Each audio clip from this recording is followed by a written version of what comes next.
안녕하세요. 코카의 행복한 주식 투자입니다. 코카의 관심 종목들의 현재 상태를 점검해보며 공부하는 시간입니다. 네, 우선 오늘의 시장 점검 및 ADR 지표 추세를 한번 살펴보고 개별 종목 리뷰하도록 하겠습니다.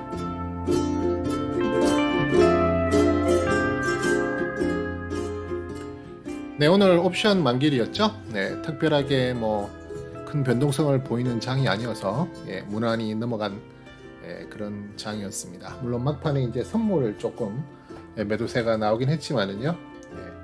그리고 기관들이 좀 대량의 매도 물량을 또 쏟아내긴 했지만 크게 장에 영향을 미친 그런 장세는 아니었다. 그렇게 보겠습니다.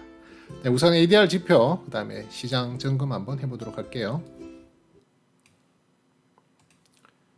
자, 우선 코스피, 코스닥 ADR 지표부터 한번 살펴보겠습니다. 내가 지난 시간에도 말씀드렸지만 ADR 지표가 125 이상 올라가게 되면 조금 과열이라 그랬죠. 네, 과열이라 그랬는데 지금 보시는 대로 어제 129.36까지 들어갔다가 오늘 ADR 지표는 조금 꺾이는 모습, 다시 124.22로 떨어지는 모습 보였습니다. 이 ADR 지표는 20일 이동 평균입니다. ADR 지표는 상승 종목 수와 하락 종목 수의 수를 비교해서 상승 종목 수와 하락 종목 수가 같으면 지수상 100이라는 지수로 계산이 됩니다.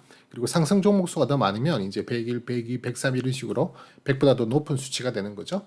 그리고 하락 종목 수가 더 많으면 100 이하로 수치가 커집니다. 그래서 일단 20일 이동 평균선을 통해서 전체적인 높이, 그러니까 전체적인 레벨단을 한번 확인해 볼 수 있죠. 네, 그래서 지금 보시는 대로 보통 125 이상 가면 약간 과열권으로 접어들기 때문에 평균적으로 이제 다시 떨어지는 그런 분위기가 나오는데요. 그 말은 곧 어느 정도 약간 고점, 약간 과열권에 들어와 있다. 쉽게 말해서 당분간은 조정권, 쉽게 말해서 떨어지는 종목이 더 많아지는 그런 확률이 높아진다. 이렇게 보시면 되겠습니다. 어디까지는 확률적인 차원에서의 이야기입니다. 반드시 그렇다는 건 아니니까 참고로만 보시는 거죠. 그 다음에 코스닥도 마찬가지입니다. 네, 지금 보시면은 코스닥 같은 경우는 어제 120.25를 고점 찍고요.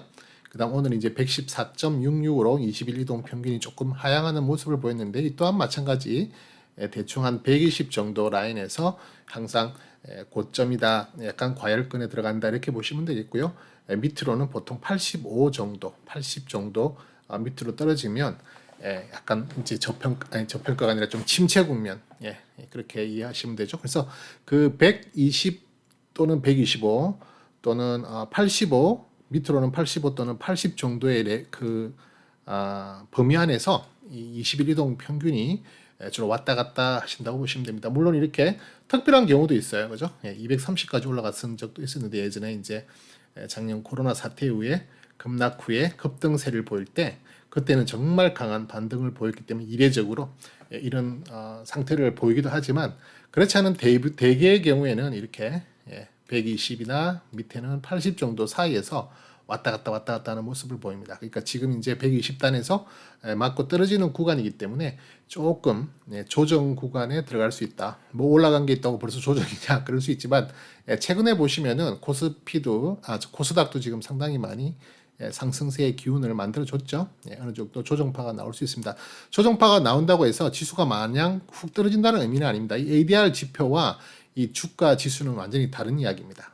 지수와 ADR 지표는 다른 방향으로 보시면 되겠고요. 지수는 떨어지더라도 ADR은 올라갈 수 있고요. 지수는 올라가더라도 ADR은 떨어질 수 있습니다. 쉽게 말해서 ADR이 우리가 몸소 체험할 수 있는 어떤 체감 지수다 이렇게 보시면 됩니다. 지수는 올라가는데 내 종목이 전부 다 빠진다. 그건 ADR이 안 좋아서 그렇다고 보시면 되는 거죠. 그래서 ADR은 지수보다 더 어떻게 보면 우리한테 체감적으로 느낄 수 있는 지수니까 더 많이 고려를 해야 되는 대상일 수도 있다. 이렇게 말씀을 드립니다.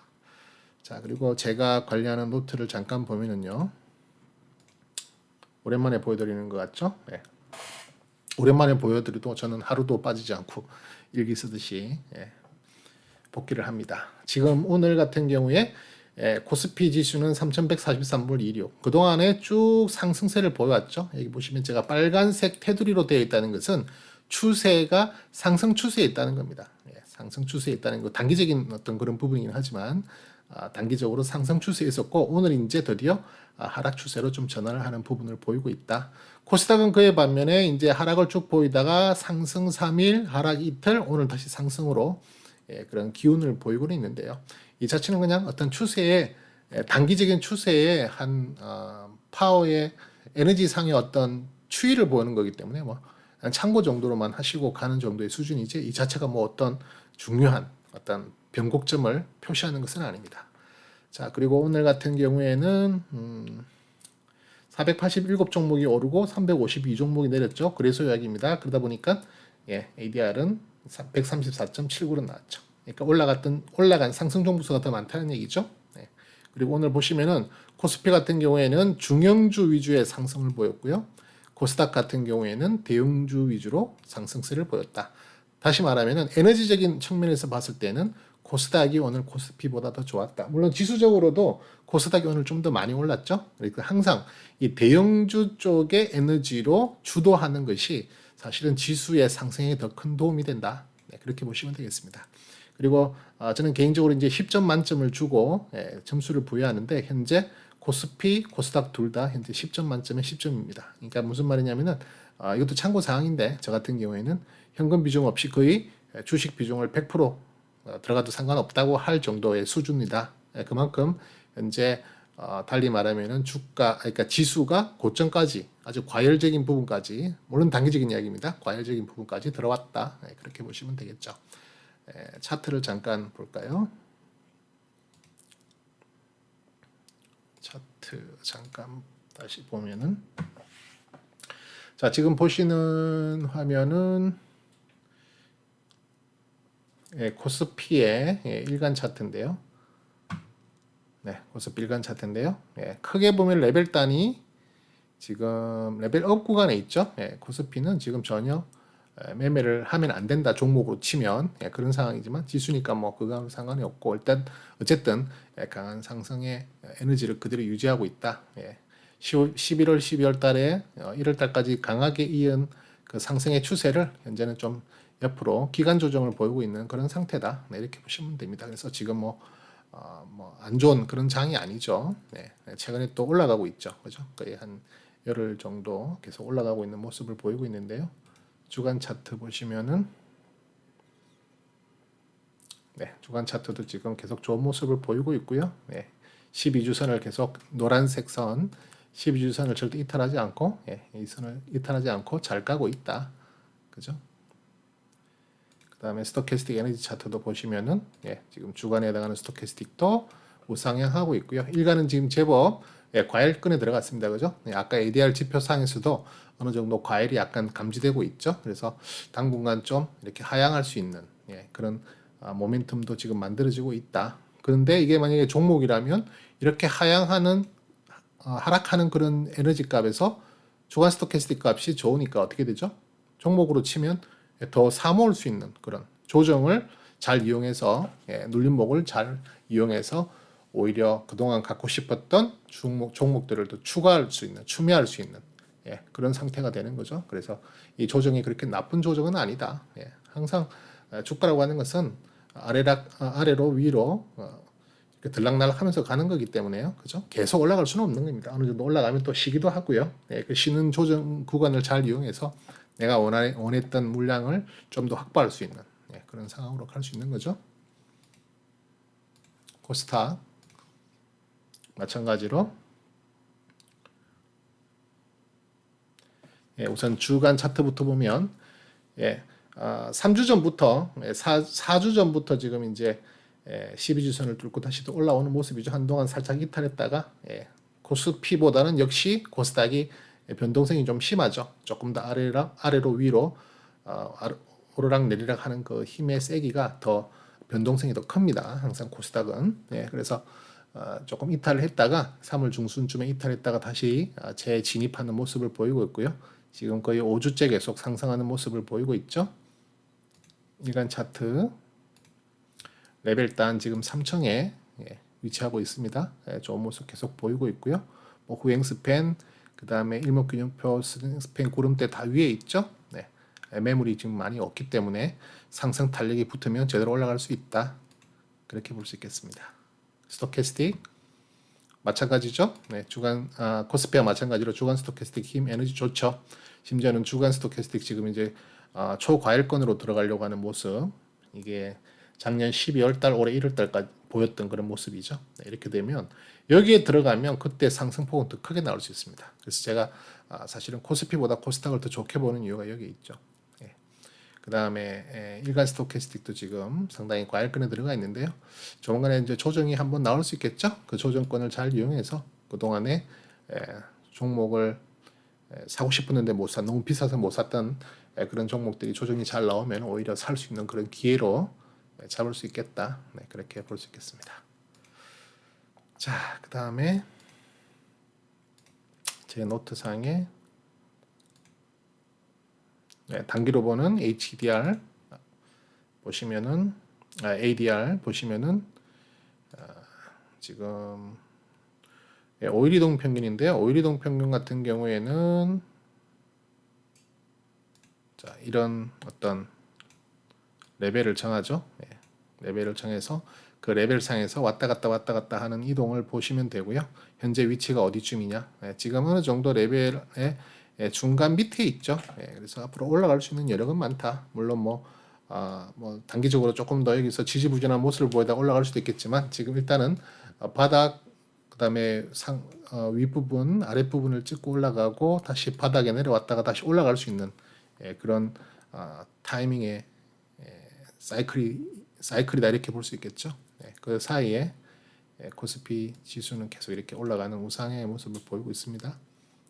근데 ADR은 그만큼 따라가지 못하고 있죠. 어떻게 보면 ADR은 따라가지 못하고 있다는 것은 그만큼 여기에 상승이 약간 대형주 중심의 상승일 수도 있다. 그렇게 보시면 되고요. 코스닥 또 비슷한 모양을 그리고 있습니다. 이런 레벨 단 안에서 지금 아래 위로 움직이고 있는 폭이고요. 윗단 맞고 지금 아랫단으로 내려왔다가 다시 반등하는 모습, 그죠? 보이고 있기 때문에 다시 한번 상승의 여력을 만들어낼 수 있는 가능성은 높다. 단기적인 이야기입니다.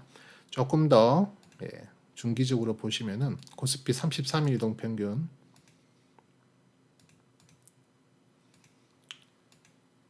33일 이동 평균 보시면은 33일 이동 평균에 대해서는 제가 이제 추세를 주로 그리죠.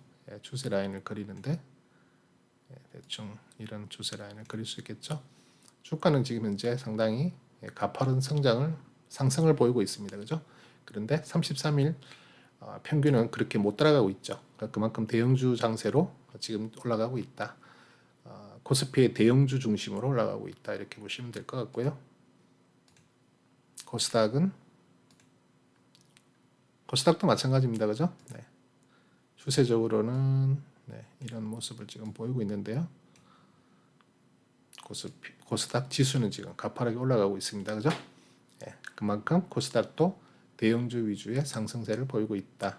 그래서 우리가 체감적으로 느끼는 것에 비해서는 지수가 더 빨리 올라가고 있다고 느낄 수도 있겠죠.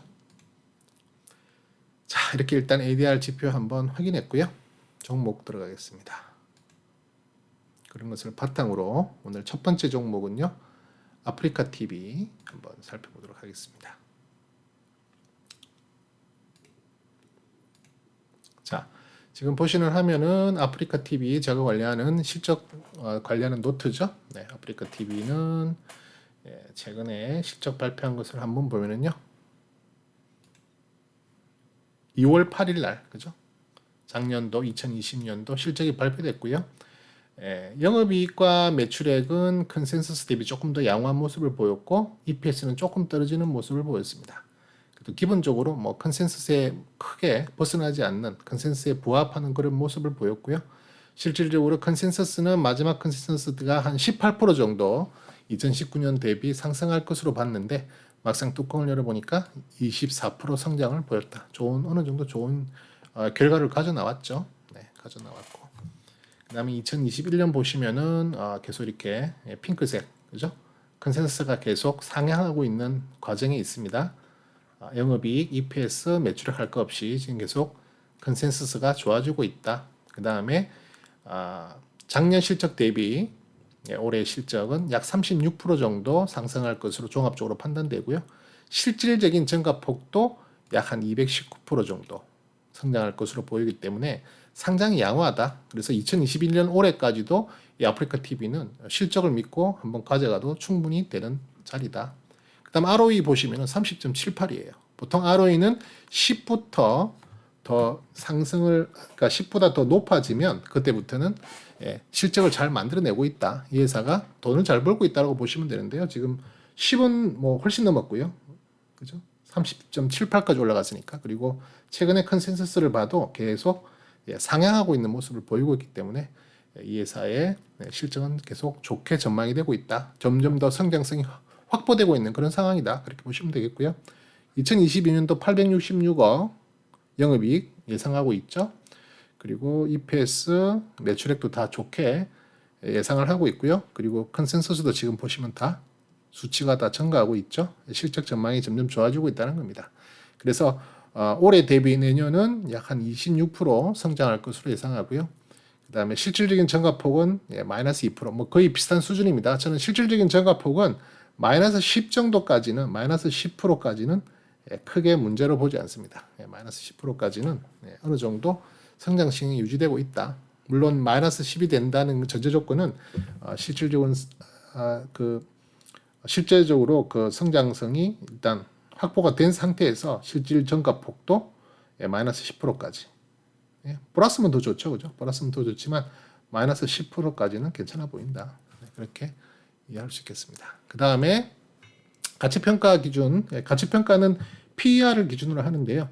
올해는 0.7, 내년에는 0.61인데요. 조금 더 떨어지죠, 그죠? 그 말은 실적 대비 현재 주가가 더 낮다는 의미입니다. 그러니까 가치평가는 1을 기준으로 하고요. 1보다 더 높으면 고평가, 1보다 더 낮으면 저평가라고 보죠. 그리고 특별히 0.5 미만이면, 0.5보다 더 떨어지면 아주 저평가가 심하다. 그렇게 보기 때문에 주가를 저가에 살 수 있는 좋은 기회로도 볼 수 있습니다. 그래서 지금 0.7이니까 뭐 0.5보다는 조금 높지만 그래도 아직도 저평가 국면이다. 이렇게 보면 되겠습니다. 그래서 얼마든지 지금도 접근이 가능한 그런 종목이 되겠다. 그래서 컨센서스를 바탕으로 여러 가지를 이제 고려해서 적정 주가를 한번 산출을 해봤죠. 적정 주가를 선천해 보니까 적정 주가는 제가 차트상에서 보여드리도록 하겠습니다.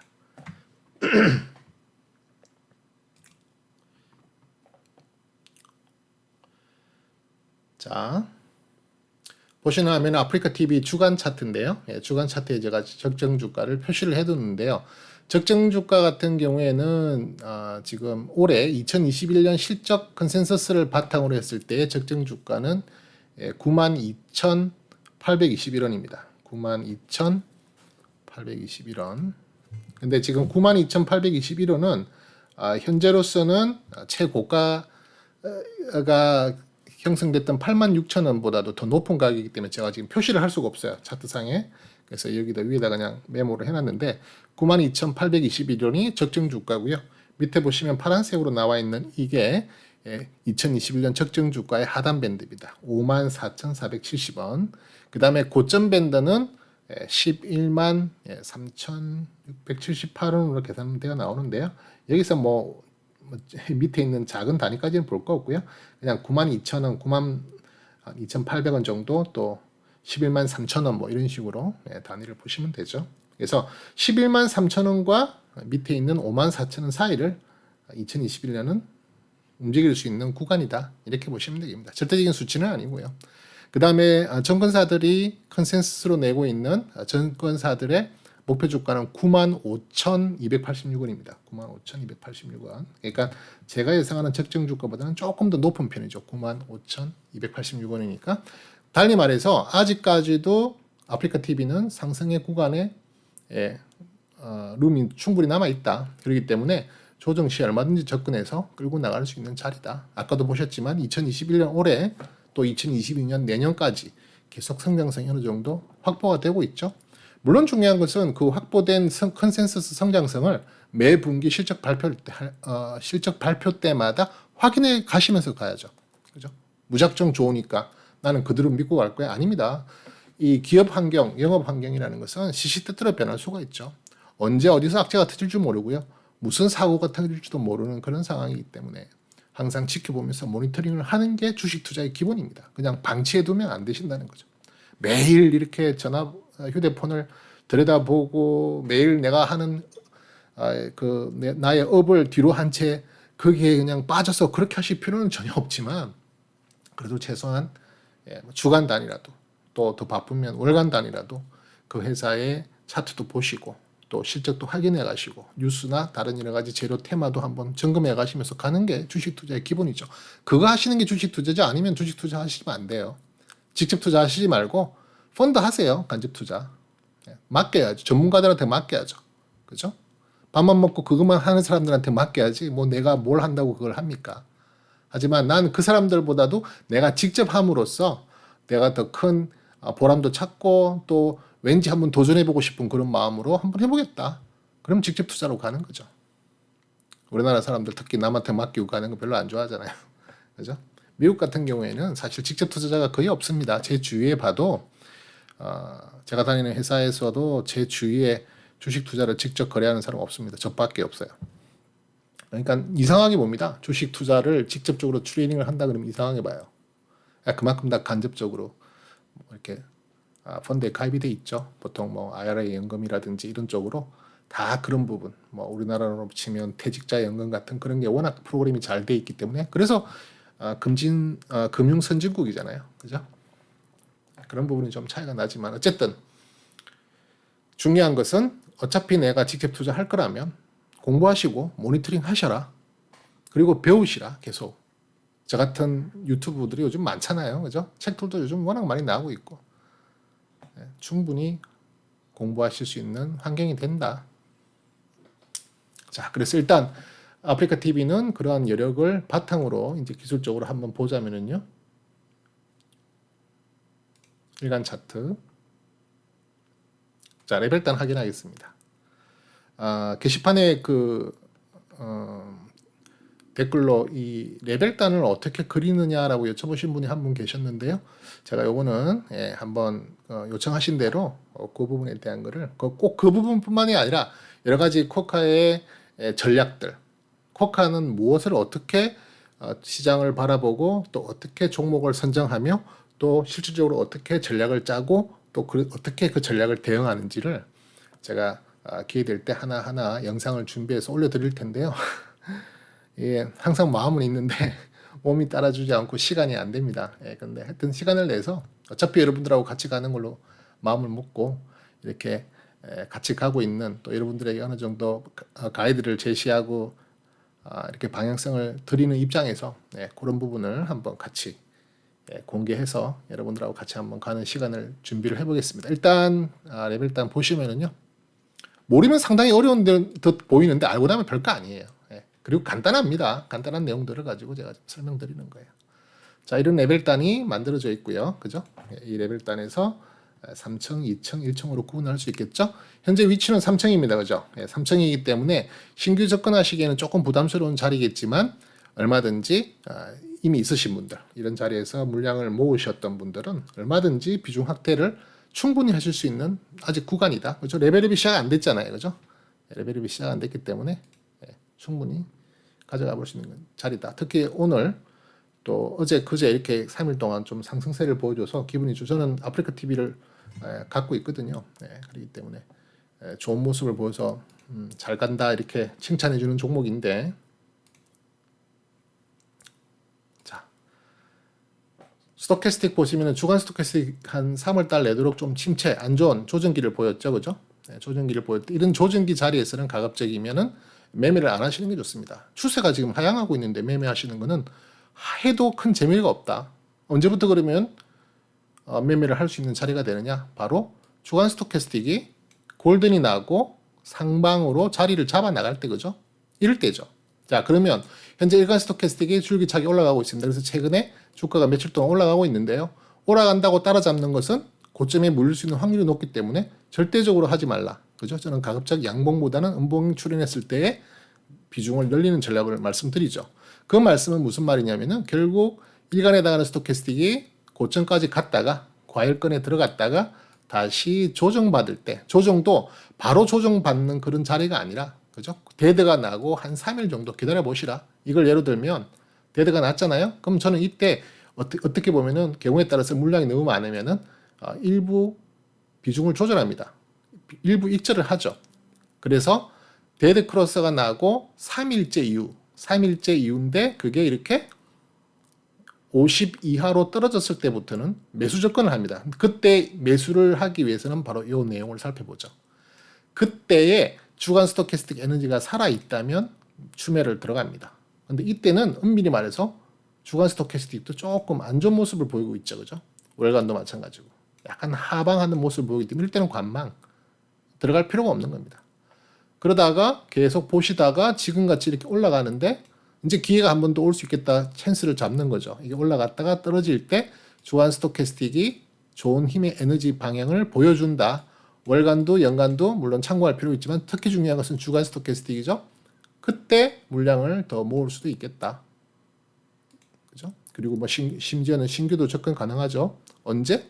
레벨 단위 2천 정도, 3천 바닥 이하일 때 대충 요 정도 라인으로 진입을 하면 거죠.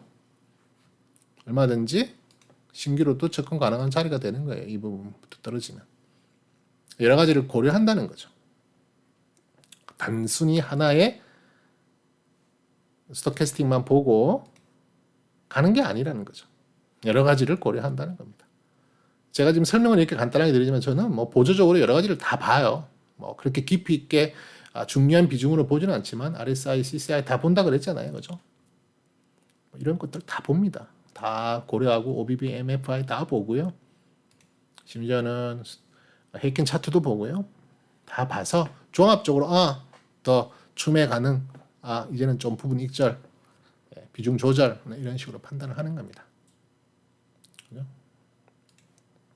그런 의미에서 아프리카 TV는 이렇게 조금 상승하고 다시 재조정 도를 때 주간 스토캐스틱을 보시면서 비중 조절을 하실 수 있다. 물량을 더 늘린다든지 또는 경우에 따라서는 데드가 났을 때 비중을 조금 줄였다가 다시 재진입하는 그런 전략 충분히 가능합니다.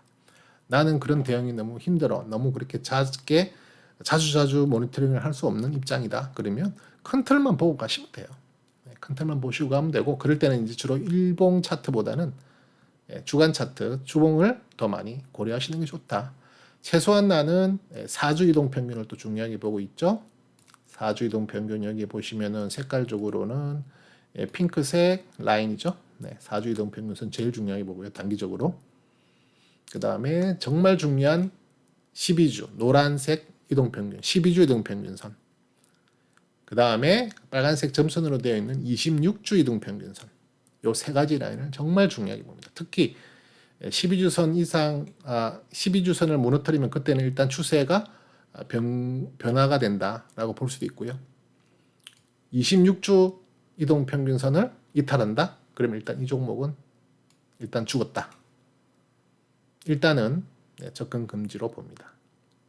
그만큼 이 이동 평균선의 위치도 중요하게 봐야죠. 그러니까 여러 가지를 고려하는데 그중에서 가장 제가 심플하게 여러분에게 이야기 많이 드리는 게 바로 이 스토캐스틱 차트하고 레벨 단의 위치잖아요. 그죠? 이것만 봐도 특별하게 이상하게 아주 이상한 매매를 하는 그런 위험성을 크게 줄일 수 있다. 그래서 이 부분에 대해서만 이해를 잘 하셔도 좋겠다. 나중에 제가 이 부분도 조금 더 디테일하게 설명드릴 수 있는 부분 영상들을 준비를 해서 한번 준비해 보도록 하겠습니다. 아프리카 TV 계속 가져갈 만하죠, 그죠? 실적이 뭐 계속 좋으니까. 자, 다음 종목은 한화솔루션입니다. 한화솔루션은 무슨 차트부터 보면은요, 주간 차트부터 보면은 정말 기가 막히게 상승이 좋았죠. 상승이 잘 이어오다가 올해 2월 달부터 좀 조정의 폭이 컸습니다. 그죠? 조정의 폭이 컸고 지금 다시 한 2, 3주째 반등의 모습을 보여주고 있는데요. 특히 이제 이 작년 연말 뭐 이럴 때 대체 에너지에 대한 재료가 많았잖아요. 그죠? 미국 대통령 선거와 또 맞물리면서 또 바이든 대통령이 또 실질적으로 당선이 되고 하면서 이런 대체 에너지에 대한 관심 상당히 컸죠. 그죠? 근데 실질적으로 이제 대통령이 당선되고 뭐 특별한 게 금방 가시적으로 눈에 나오는 게 아니잖아요, 이게. 그러다 보니까 이제 차익 실현 욕구가 막 또 올라가서 조금 조정이 나왔는데요. 그렇다면 실적은 어떤가? 한번 보도록 하겠습니다. 우선 제가 관리하는 노트 한번 볼게요. 하나솔루션 067160 이 아니고 아프리카TV고 몇 번이죠? 코드가 오늘 정말 컴퓨터가 네트워크가 느립니다. 정말 한국에서 상상을 못하는 속력을 미국은 사용하고 있습니다. 자, 하나솔루션 한번 보도록 하겠습니다. 하나솔루션 보시면은요, 작년도의 실적은 2월 18일 날 발표를 했고요. 여기 색깔도 보시면 아시겠지만은 5,942억 영업이익, EPS 1,914원에 매출액 9조 1,950억. 여기 제가 파란색으로 텍스트를 해놓은 이유는 실질적인 컨센서스에 대비해서 더 안 좋게 나온 겁니다.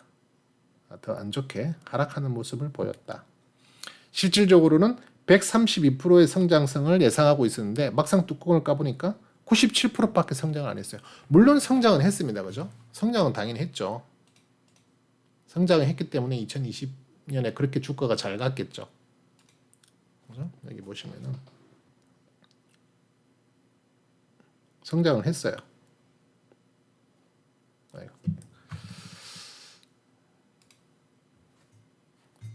자, 성장을 지금 성장성이 매출은 조금 다소 둔화됐네, 그죠? 네, 성장을 했고 주가가 지금 좀 오버슈팅했죠, 그죠? 성장성에 비해서 주가가 너무 많이 올랐다. 네, 그런 부분들이 좀 작용을 해서 특히 최근에 조정이 좀 더 깊었는지도 모르죠. 어쨌든 2020년의 실적은 생각보다 좋지 않았다. 2020년의 실적이 2월 18일에 발표가 됐는데요. 실질적으로 우리가 정보력을 우리보다 훨씬 더 앞서 알 수 있는 기관 투자자들, 외인 투자자들은 이미 그 정보가 흘러 들어갔을 겁니다. 모른 척하고 있겠지만 흘러 들어갔을 거예요, 분명히.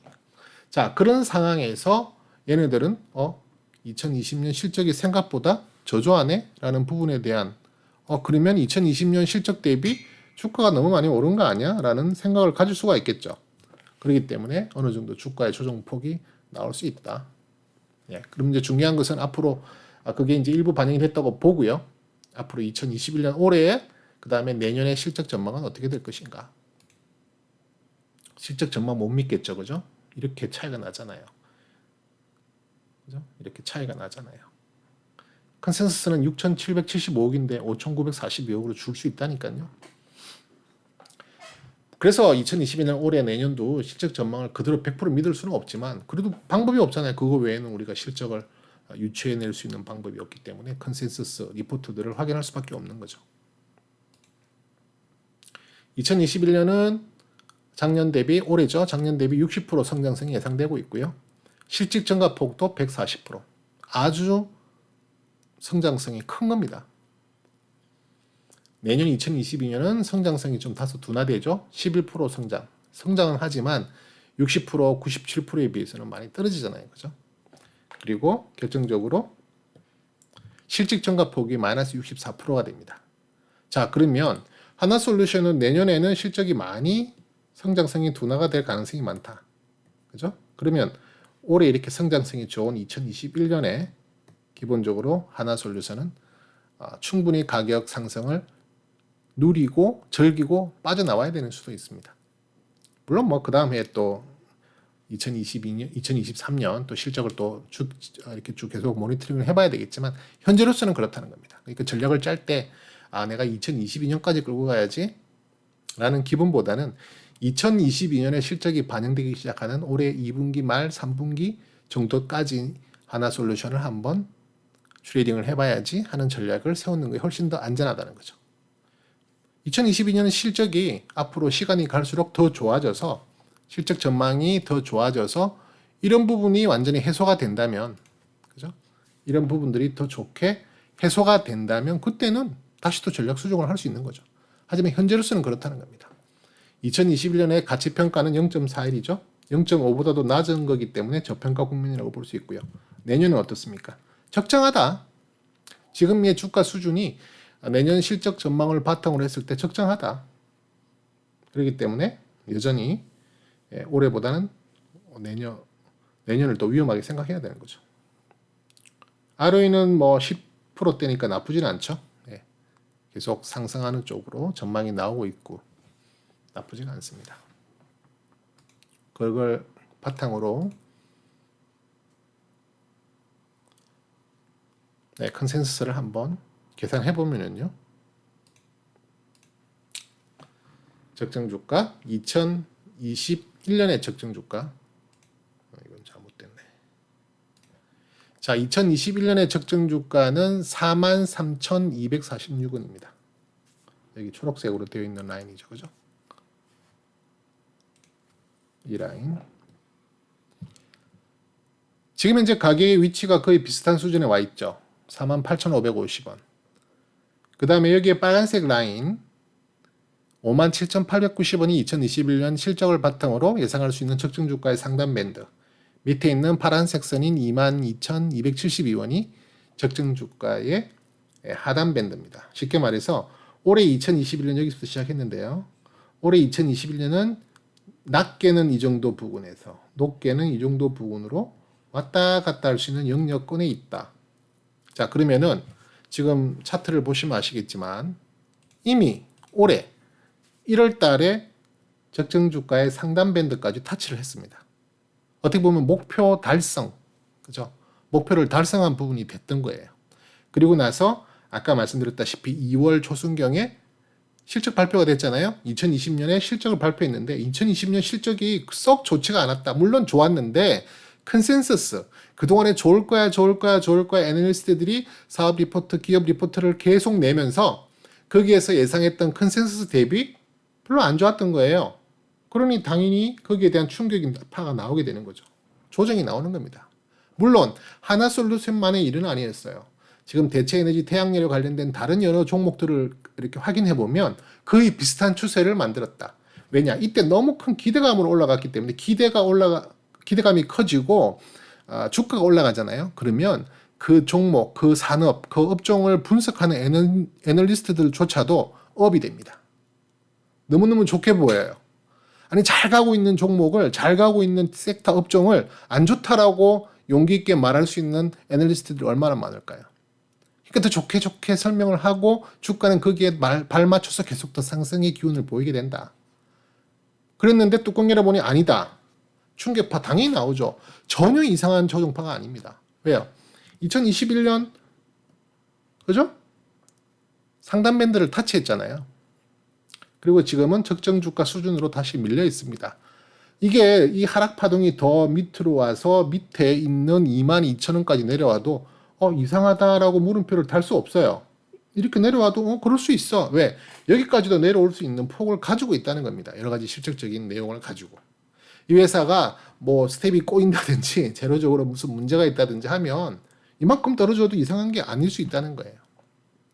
항상 그 리스크를 대비해야 된다는 겁니다. 여기서부터 뒤까지 떨어지면 뭐 마이너스 40%, 마이너스 50%예요.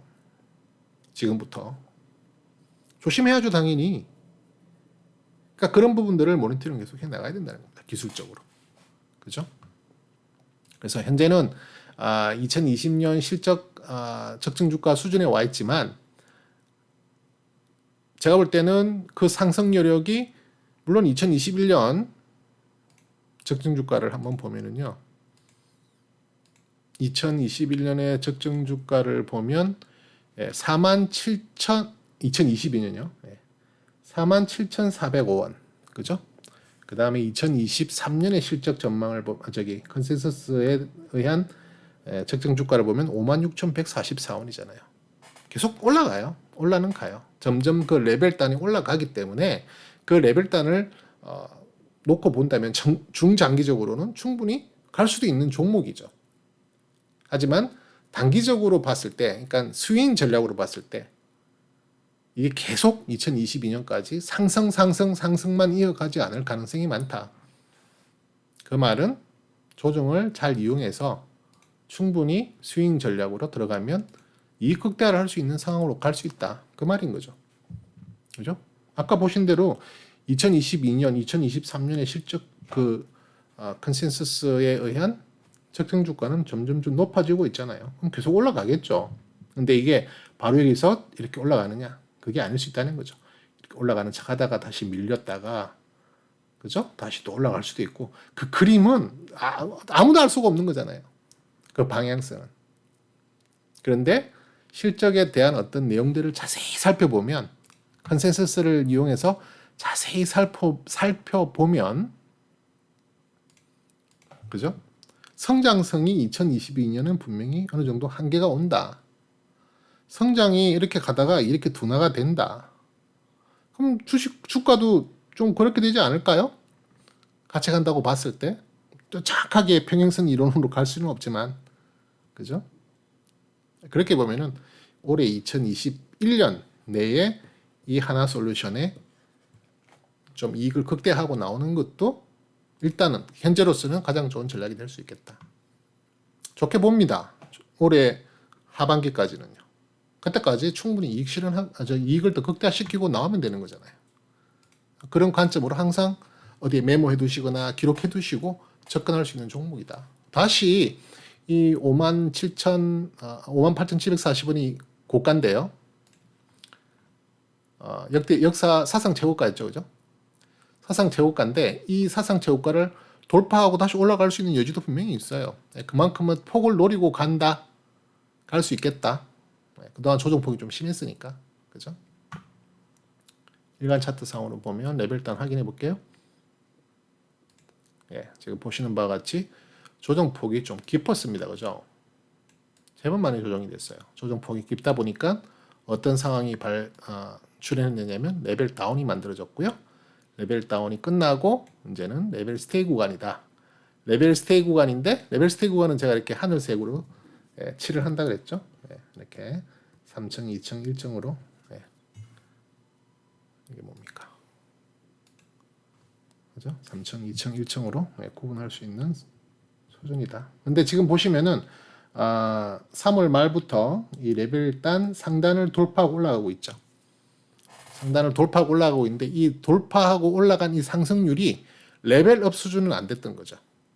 레벨업을 하려고 시도는 했지만 레벨업을 실패했습니다. 참 기술적 지표가 한 번씩 희한하네 할 정도로 여기 있는 구름대에 그죠? 저항에 탁 걸려버리고 다시 레벨단 안으로 내려오던 중에 레벨단 안으로 들어오지는 또 않았어요. 그죠? 47,250원이 레벨단 상단이잖아요. 이 레벨단의 이 금액은 반드시 무슨 지지나 저항의 위치는 아닙니다. 제가 참고로 그려놓은 레벨단의 위치일 뿐이지 레벨단 상단은 저항이고 지지입니다. 이런 의미는 아닙니다. 물론 의미 있는 선인 건 맞아요. 이 레벨단을 그릴 때 의미 있는 가격을 중심으로 레벨단을 그리기 때문에 여기에 선이 이 가격대가 의미 있는 가격대는 맞지만 반드시 지지와 저항의 자리는 아닐 수 있다. 차라리 지지와 저항의 자리는 이동평균선이 더 많이 작용을 할 가능성이 많아요. 또는 이런 일목균형표의 구름대가 더 가능성이 많아요. 왜? 많은 사람들이 본다니까요. 많은 사람들이 21동 평균을 지지와 저항 자리로 보고 있고요. 많은 사람들이 일목균형표의 구름대의 위치를 가지고 지지와 저항 자리로 보고 있다고요. 그렇기 때문에 그게 오히려 통계적으로 맞을 확률이 더 높은 거죠. 이런 제가 설정해 놓은 레벨단의 금액대는 중요한 가격대인 건 맞지만 중요한 지지와 저항의 자리는 아니다. 어쨌든 공교롭게도 그 자리를 막고 반등을 하는 모습을 보이네요. 다시 레벨단으로 들어오기 싫은 거죠. 그래서 재차 레벨업을 시도하고 있는 모습인데요. 이게 레벨업이 되기 위해서는 조금 더 강한 상승력이 나와야 되고 또 그렇게 된다면 여기에 있는 일목균형표의 구름 매물대를 뚫고 올라가는 상황이 되겠죠. 그때부터는 조금 더 자유롭게 올라갈 수 있는 확률이 많아지겠다. 지금은 밑으로 끌어당기는 게 너무 많아요. 그죠? 물론 이제 일목균형표 후행스팬은 가격대를 돌파했죠. 그죠? 돌파하고 안으로 들어갔습니다. 들어갔기 때문에 이제는 위에 있는 구름대들만 처리하고 올라가면 되죠. 그러니까 지금 간단하게 보면 대충 이 라인 금액적으로 보면 한 5만 한 600원, 700원짜리 그 다음에 또 구름대 높은 고점인 53,200원 단 요 정도 부분을 주가가 돌파를 해준다면 쉽게 말해서 요 부분을 이 정도 구간을 주가가 돌파를 해주고 올라간다면 그때부터 상승의 기운이 상당히 편하게 올라갈 수 있을 것이다. 상승의 방향성이 아주 좋아질 것이다. 그렇게 볼 수가 있는 거죠. 그죠? 스토캐스틱 한번 볼게요.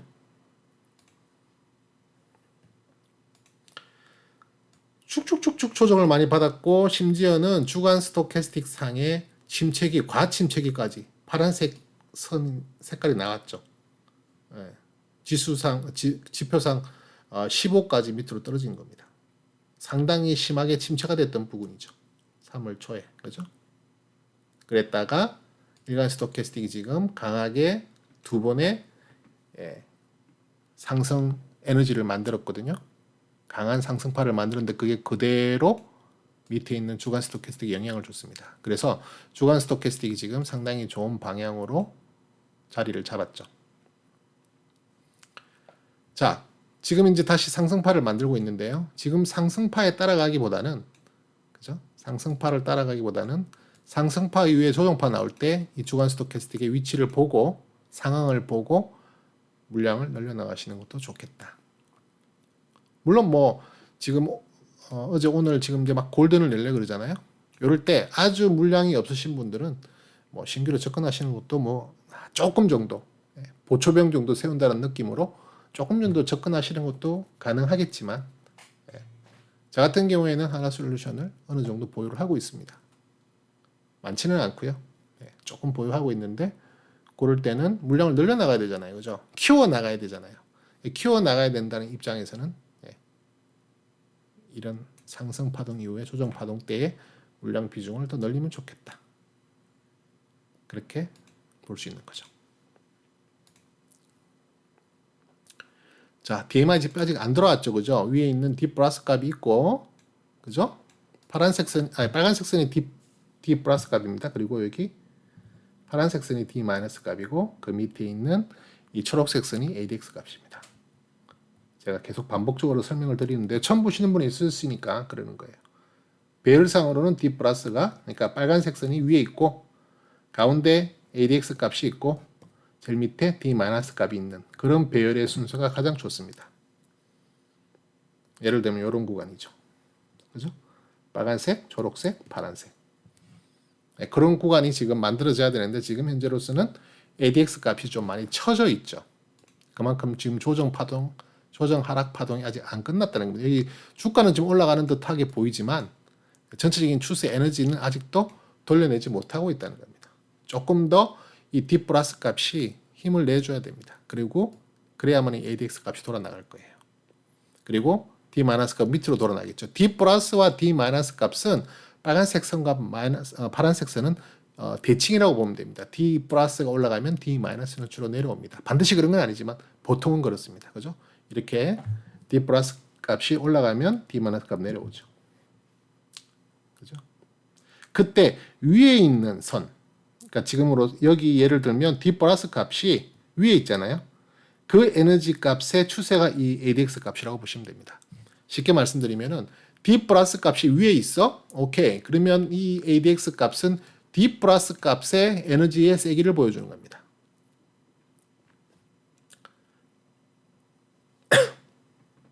D 플러스 값이 위에 있죠? 빨간색 선이 위에 있죠? 그리고 D 마이너스가 밑에 있잖아요.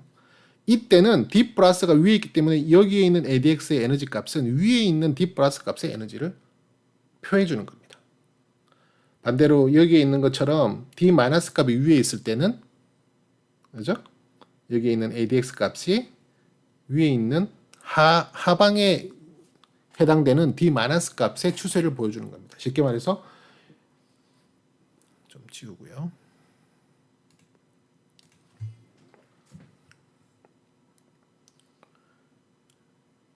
D 마이너스 값이 위에 있다 보니까 얘가 올라가잖아요. D 마이너스 값이 위에 있어요. 안 좋은 거라 그랬죠? D 플러스가 밑에 있고 D 마이너스가 위에 있어요. 그런데 ADX는 올라. 그러면 안 좋은 에너지 값이 올라가고 있다. 자, 쉽게 말해서 주가가 떨어진다는 거예요.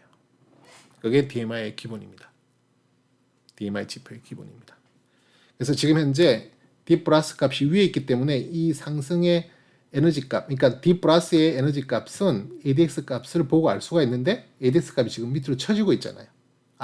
아직은 얘가 제대로 힘을 못 받고 있는 구간이다. 그럴 때 너무 빨리 들어갈 필요는 없다는 거예요.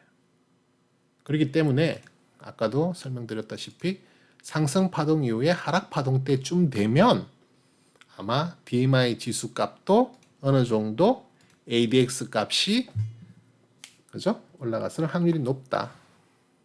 그렇게 볼 수 있잖아요. 한 파동 정도 지나고 나면 얘가 이렇게 올라갈 거고 얘도 따라서 올라갈 가능성이 많다. 물론 이제 이게 교차가 되겠죠. 그때쯤 되면 D-가 맨 밑으로 내려가는 상황이 되겠죠. 그렇게 되면 더 좋은 상황이 된다. 그러니까 성급하게 들어갈 필요는 없다는 거죠. 그래서 분할 매수하라는 겁니다. 나는 꼭 사고 싶어. 그럼 조금 사라는 거예요. 조금. 왜? 아직까지도 불확실한 게 너무 많다. 구름대도 뚫어야 되고, 그죠? 여러 가지 지금 해결해야 될 일이 많다. 추세선을 그리잖아요. 추세선을 그리는 방법도 되게 많아요. 뭐 되게 많다기보다도 다양해요. 네, 기준이 참 다른데 사람마다 다른데 저는 음봉의 고점과 고점을 연결해요. 음봉의 고점과 고점을 연결해요. 그래서 이제 그 선을 쭉 연장을 지키면 이제 그게 추세선이 되는 건데요. 지금은 하락 추세선이죠. 전체적으로 하락을 하고 있는 거예요. 그죠? 네. 하락을 하고 있는 거예요. 엄밀히 말해서 이때부터 이렇게 쭉 떨어지고 또 채널로는 이렇게 떨어진다고 볼 수 있겠죠. 그죠? 채널은 평행선을 걷는 겁니다. 이렇게 떨어지고 있죠. 그러면 주가는 그 사이에서 이렇게 내려오고 있는 하락 추세라는 거예요. 자, 이 하락 추세를 탈피하기 위해서는 기본적으로 하락 추세선의 상단을 돌파해야 되잖아요. 지금 돌파하려고 머리를 빼꼼 내밀었죠. 3월 말에도 빼꼼 내밀었어요, 한번. 그런데 양봉이었는데 긴 꼬리, 윗꼬리를 달고 그냥 힘없이 빠져버렸어요. 그런데 얼마 안 돼서 다시 회복을 하려는 모습, 다시 반등을 하려는 모습을 보여서 이게 계속 떨어져서 밑으로 쭉 떨어지면 할 말 없어요. 뭐 그렇겠다.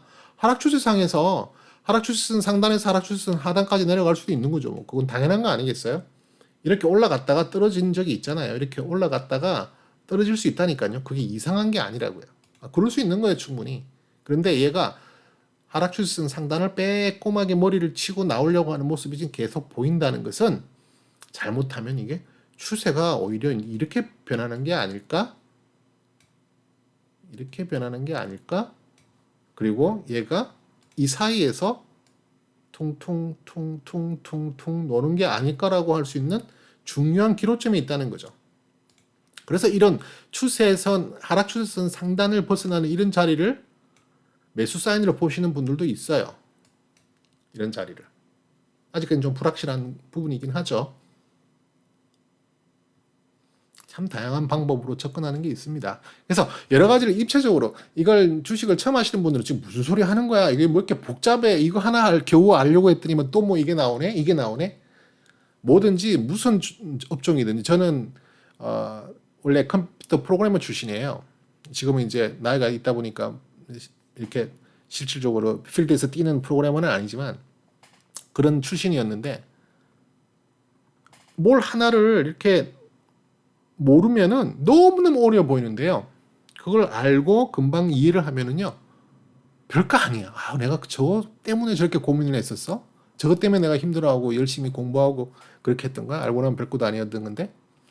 여기 주식도 마찬가지예요. 어떻게 보면 지금 말씀드리는 내용들이 무슨 소리 하는 거야? 왜 이렇게 어려워? 할 수 있는 부분들이 이렇게 계속 연속적으로 나와요. 무슨 소리야? 아니, 이동평균선만 알면 되는 줄 알았더니만 뭐 스토캐스틱, 뭐 RSI, 뭐 추세 하락선, 뭐야 도대체 이게 내가 할 거 아니다. 나하고는 상관없는 일인 것 같아. 그럴 수 있어요.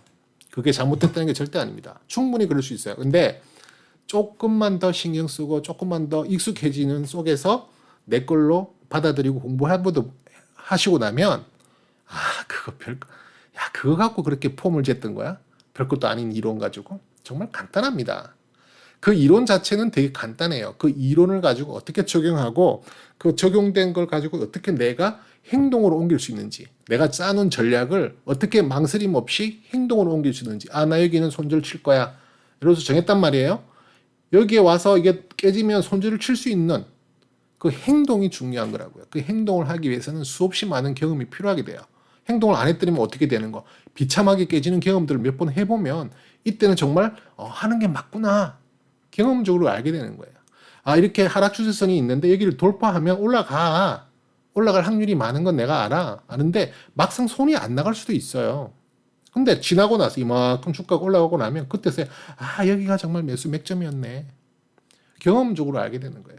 이론은 충분히 배울 수 있고 알 수 있는데요. 그걸 내가 행동으로 옮기는 것은 조금 더 많은 경험과 노하우가 필요하다. 그리고 어떤 결단력 필요하다는 거죠. 여기 들어갔다가 매수했다가 다시 꼬꾸라져. 팔 수 있어야 돼요. 또 팔았는데 다시 올라가 다시 재매수할 수 있어야 된다고요. 이 팔았던 부분에 대해서 잊어버려야 돼요. 완전히. 그건 경험으로 할 수 있는 겁니다. 어떤 분들은 여기서 팔았기 때문에 내가 이 자리에 이게 올라가는 줄 알고 샀다가 다시 떨어져서 여기서 팔았어. 그런데 갑자기 한 3일 만에 확 올라가. 그럼 다시 못 사요. 왜? 내가 여기서 팔았는데 이 가격에 어떻게 사요? 이걸 이제 메모리, 기억에서 완전히 없애버려야 돼요. 그거하고 상관없어. 이거는 이때까지의 대응이었고 이제는 또 새로운 대응의 영역으로 들어가는 거예요. 새로운 스테이지로 들어간 거라고요. 그럼 이전의 스테이지는 잊어버려야 돼요. 이거는 끝.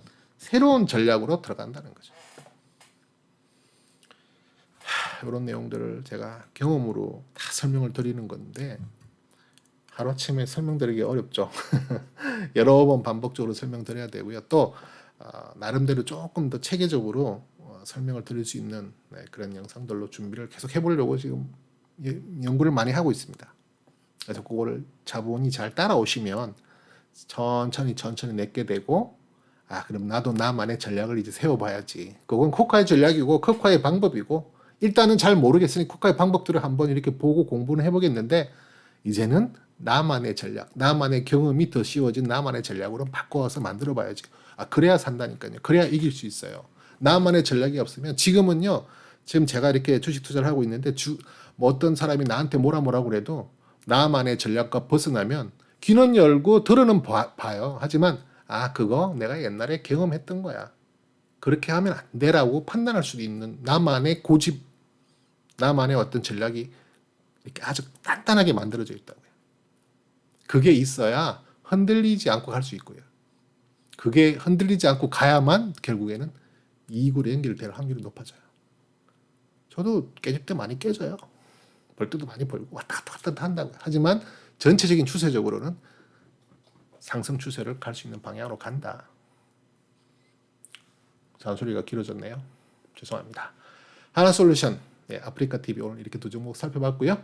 장시간 수고 많으셨고 계속 재미있게 볼 수 있는 영상으로 한번 준비해 보겠습니다. 이게 조금 집중적으로 보시는 분들은 재미있을 수 있어요. 그냥 대충 오늘 아프리카 TV 어떻게 된 거야? 하나솔루션이 뭐 내가 지금 팔아야 돼 사야 돼 이런 정도의 단순함으로 접근하시는 분들은 제가 또 무슨 소리 하는 거야 라고 할 수 있겠지만 그런 차원의 접근이 아니라 하나하나 배워봐야지 이 영상을 통해서 내가 하나라도 건져봐야지 하는 접근으로 가신다면 아마 도움이 되는 그런 말들이 중간중간 있었을 거예요. 감사합니다. 국화였습니다.